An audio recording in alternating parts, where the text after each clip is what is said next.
Welcome to the Salmon Runs YouTube. Enjoy the video. You start now, quit the client and terminate Riot processes in Task Manager so files aren't locked. Once done, backup key config files. This prevents accidental loss while repairing.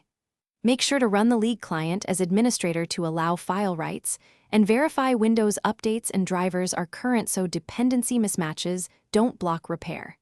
If you have antivirus, temporarily disable real-time protection just for the repair, because it often quarantines patched files and interrupts installers. You'll perform the heavy lifting now. Start the client repair tool and let it run. It verifies file hashes and downloads only what's wrong, which saves time. If repair stalls, manually remove the flagged corrupted files in the install directory and relaunch repair so the client redownloads clean copies. Next, check Vanguard and network drivers.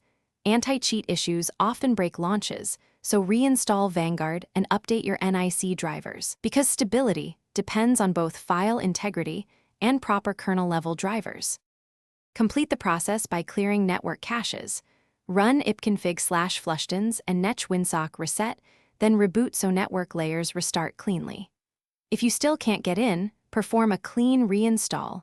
Uninstall, delete leftover Riot folders, then install anew, because residual files often cause recurring faults.